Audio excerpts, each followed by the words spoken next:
They say temptation always comes quietly, disguised as something harmless, something innocent. For me, it started in the simplest way. I was standing in my room, pulling my shirt over my head when the door creaked open behind me. At first, I froze, my heart pounding in shock as his eyes met mine. He didn't look away. And the worst part? Neither did I.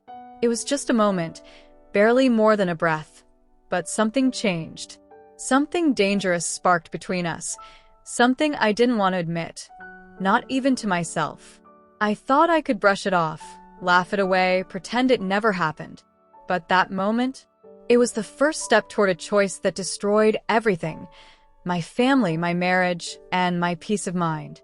And yet, for a while, I couldn't stop myself. I didn't want to stop myself.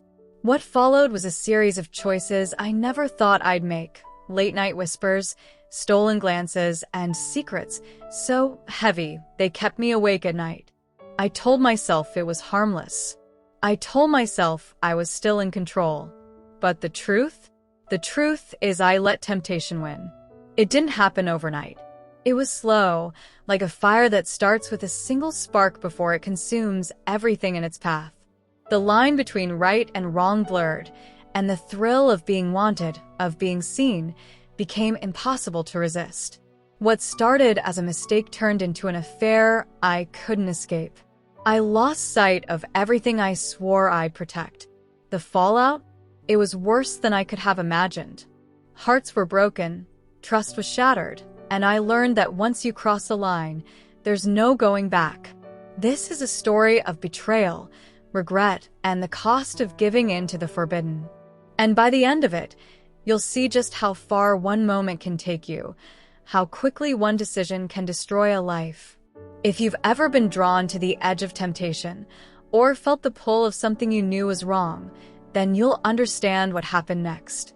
But trust me, this story isn't what you think. Make sure you stay with me until the end, because the twists, the heartbreak, and the shocking revelations will leave you speechless. Before we dive in, hit that like button, share this video with someone who needs to hear it, and subscribe to the channel for more true crime stories that reveal the darkest corners of human desire. Now, let's begin. My name is Sarah, and I'm 32 years old. For years ago, I thought I had everything: love, security, and a husband I adored. Paul and I met in our 20s, and what we had felt solid, unshakable. He wasn't the kind of man to write poetry or sweep me off my feet with grand gestures, but he was dependable, a man who made promises and kept them. Over time, though, I realized that stability comes with a price. Paul was good to me, but he was always working. His career as a financial consultant demanded long hours, and the man who used to look at me like I was the only woman in the world had started looking at his phone or his spreadsheets instead. For the longest time, I ignored the ache in my chest, the loneliness that felt heavier with each passing day. I told myself that this was just marriage, that the excitement we once had would come back if I waited long enough. But waiting felt like standing still while the rest of the world moved on without me. Then there was Ethan. Ethan had been Paul's best friend for years, the kind of guy who walks into a room and everyone notices. He wasn't loud or flashy, but he had this quiet confidence, this charm that felt effortless. Ethan was 35, single, handsome, and with a way of looking at you that made you feel like you were the most interesting person in the room. I'd always seen him as family. He came over for dinner, helped Paul with the lawn or small repairs, and joked around with me like a brother. But over the last few months, something had shifted. Maybe it was the way his compliments lingered, like when he'd say, "You look beautiful today," and hold my gaze just a second longer than he should have. Or maybe it was me. Maybe I wanted to hear those words more than I should have. Whatever it was, Ethan had started to notice me in a way that Paul hadn't in years, and I couldn't help but notice him, too. At first, I didn't think much of it. Ethan was just being kind, wasn't he? But as my marriage with Paul began to feel like a habit instead of a partnership, I found myself looking forward to the nights Ethan came over. Paul was always busy. He'd leave early, come home late, and when he was here, it was like he wasn't here at all. We stopped talking about anything that mattered. I'd ask him about his day, and he'd mumble something about meetings. I'd tell him I missed him, and he'd kiss my forehead and say, "I'll make it up to you soon." But soon never came. I started to feel invisible, like the woman I used to be, the one who laughed easily, who felt desired, who felt alive, was disappearing bit by bit. And then there was Ethan. He'd stop by just to check in, bringing a bottle of wine, or asking me if I needed help with anything around the house. "You work too hard," he'd say with that easy grin of his. One evening after dinner, I caught him looking at me, really looking at me. It wasn't like the way Paul used to look at me when we were young and in love.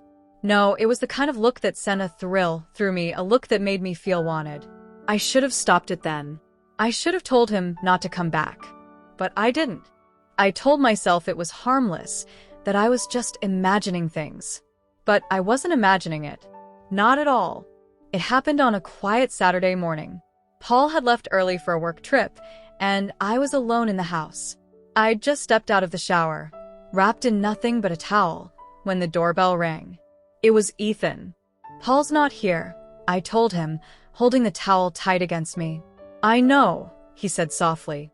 "I came to see you." Something about the way he said it made my breath catch. I should have closed the door, but I didn't. I let him in.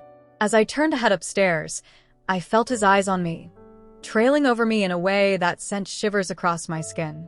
I told myself I was overreacting, but deep down I knew better. "Sarah," he said suddenly, his voice low. I turned back to face him, and for the first time, there was no mistaking it. The air between us felt heavy, charged, like we were both waiting for something to happen. "You're beautiful," he whispered, taking a step toward me. My heart was racing. I wanted to say something to stop it, but I couldn't find the words. All I could think about was how close he was, how his gaze lingered on my lips, how my skin burned under the weight of his attention. He reached out, his hand brushing my arm, and every rational thought I had disappeared. For the first time in years, I felt wanted, desired, alive. And I didn't stop him. This act builds on the emotional and romantic tension while highlighting the gradual crossing of boundaries. The story will maintain an ethical approach, focusing on a trusted family friend to keep it both engaging and appropriate. The pacing intensifies as the narrator's loneliness and attraction collide, leading to temptation and forbidden actions. At first, it felt harmless. Ethan was Paul's oldest friend, someone I'd known for years, someone who'd always been around. I told myself there was no harm in the way he looked at me, the way his compliments lingered. "You look different today," he said one afternoon as I handed him a glass of water. "Is it your hairs?" I smiled, brushing a strand behind my ear, trying to play it off. But I felt it, the way his gaze lingered on me just a little longer than it should have. It didn't stop there. The next time he came over, I was sitting in the garden, reading. Ethan walked up and said, "You always look so peaceful out here. You're beautiful when you're not trying." I laughed nervously, but inside, my heart was racing. I hadn't felt that seen, that wanted in years. Then there were the touches. Small, innocent, but not really. His hand grazing mine as he handed me a plate. His shoulder brushing against mine when we sat on the couch to watch a movie. Every little moment felt electric, like a jolt of something I'd forgotten I could feel. It was dangerous, and I knew it. But the loneliness I'd been carrying was heavier than I realized, and Ethan made me forget it. He made me feel like a woman again, not just a wife someone had left on the sidelines.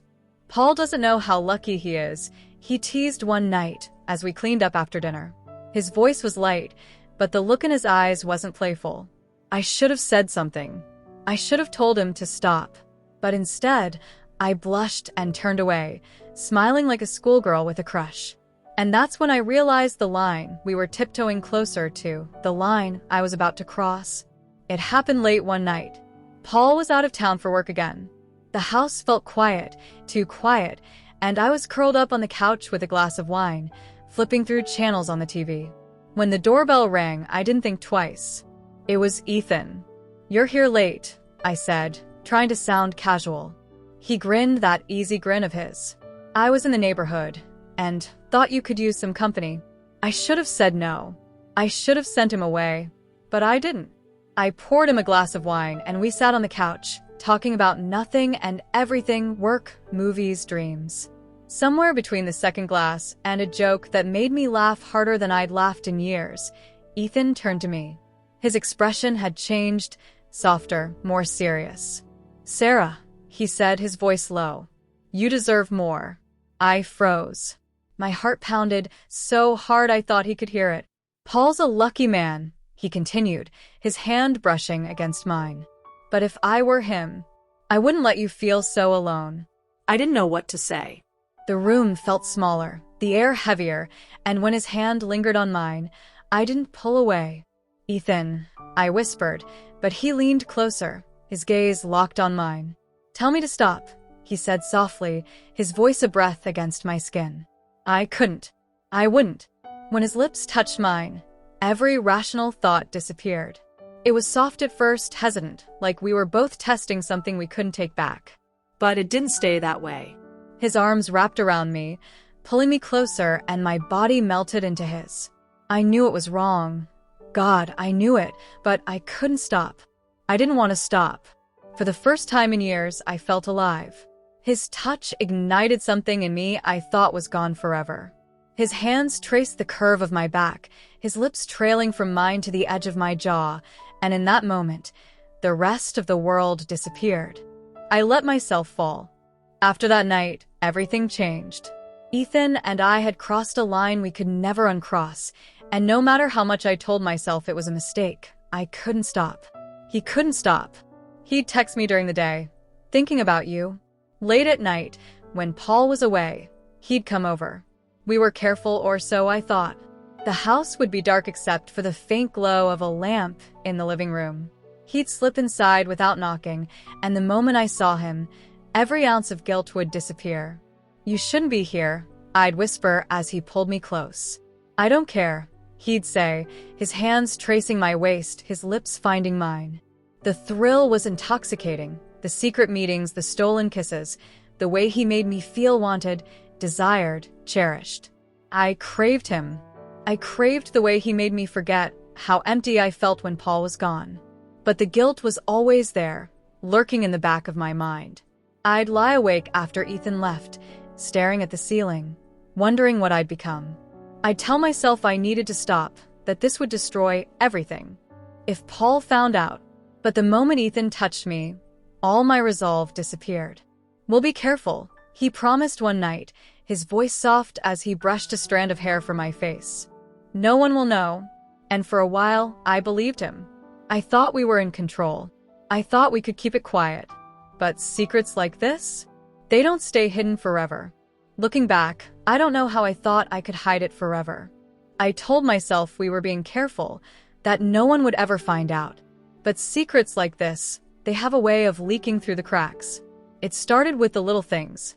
Paul began noticing that I was distracted, even when I thought I was being normal. We'd sit at the dinner table, and he'd ask about my day, but I couldn't look him in the eye. My answers were clipped, rehearsed. "It was fine," I'd say, shoving food around my plate. One evening, as we were watching a movie, my phone buzzed on the coffee table. It was Ethan's name lighting up the screen. I grabbed it quickly, my heart pounding, but Paul turned to me, his brow furrowed. "Who's texting you so late?" he asked. "Just Karen," I lied, forcing a smile and shoving my phone under the pillow. It worked that time, but it didn't stop there. Ethan had started coming around more often when Paul was working late. "He's just helping with the garden," I'd say, and Paul believed me for a while. But he started asking questions. "Why is Ethan here so much? Why are you always on your phone lately? Are you okay, Sarah? You've been different." I tried to brush it off, to play it cool, but the truth was starting to bubble up under the surface. The guilt was unbearable, but the thrill still had its hooks in me. I couldn't let go. Then came the slip-ups, the kind of mistakes you can't take back. One night, I'd fallen asleep with my phone in my hand. Paul woke up before me and saw it, saw a message from Ethan that I'd never deleted. A simple text, but enough to make his stomach drop. "Miss you," it read. When I woke up, Paul was standing at the foot of the bed, my phone in his hand. He looked at me, his expression hard and unreadable. "Sarah," he said, his voice low, almost shaking. "Who's Ethan to you?" I froze. My mouth opened, but no words came out. I could feel my heart pounding in my chest, the air thick with tension. "You're lying to me," he said, his voice rising. "What's going on?" I lied again. I had to. I told him it was nothing, that he was overreacting. But I saw it in his eyes. He didn't believe me. The truth came out 2 days later. It was a Thursday evening, and Paul had come home earlier than expected. I hadn't seen him pull into the driveway. I was in the living room, curled up on the couch with Ethan, our conversation hushed and dangerous as always. He sat too close, his knee brushing against mine, his hand casually resting on the back of the couch near my shoulder. Then I heard it. The front door creaked open. I froze. "Sarah?" Paul's voice echoed from the hallway. Ethan and I sprang apart like teenagers caught sneaking around, but it was too late. Paul walked in, his eyes locking onto us in an instant. He didn't say anything at first, he just stared.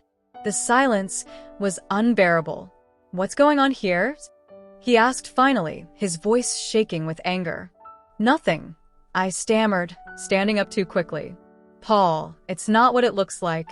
"Not what it looks like," he shot back, his face turning red. He turned to Ethan, his fists clenched at his sides. "You're supposed to be my friend." "My friend? How long has this been going on?" Ethan stood there, speechless, avoiding Paul's gaze. I could feel the walls closing in on me, the air too thick to breathe. "Paul, please," I begged. "Let me explain." "Explain?" he shouted, his voice echoing through the room. "You've been lying to me, haven't you?" "How long, Sarah?" His words cut through me like a knife. There was no more hiding, no more lying. 3 months, I whispered, my voice barely audible. The look in his eyes shattered me. Shock, anger, heartbreak, all at once. "Get out," Paul said, his voice low and final. He didn't look at me as he spoke, he couldn't. "Both of you, get out of my house." Ethan stood up, his face pale, and muttered something that sounded like an apology before walking out the door. I wanted to run after him, but I couldn't move. I just stood there, watching as my entire world fell apart. Paul turned to me one last time, his eyes filled with tears. "I loved you," he said, his voice breaking. "I would have done anything for you. How could you do this to me?" I didn't have an answer. I destroyed everything. That night, Ethan disappeared. I don't know where he went, and I didn't ask. Paul packed a bag and left, too. The house felt like a tomb, empty, silent, and cold. I sat on the couch, surrounded by the wreckage of my choices, and for the first time, the weight of everything came crashing down. I'd lost Paul, the man who loved me unconditionally. I'd lost Ethan, the man who made me feel alive, if only for a moment. And worst of all, I'd lost myself.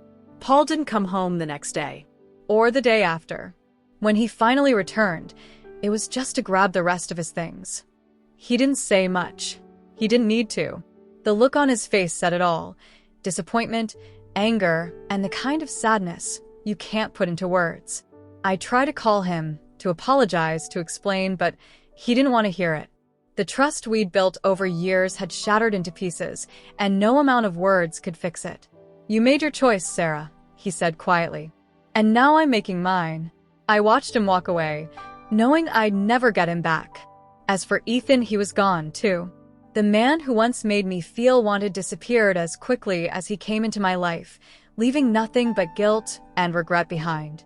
The fallout wasn't just about losing Paul. It was the whispers from neighbors, the judgment from friends, the loneliness of knowing I had no one to blame but myself. I sat alone in that house for weeks, replaying every moment in my head. Every glance, every touch, every lie.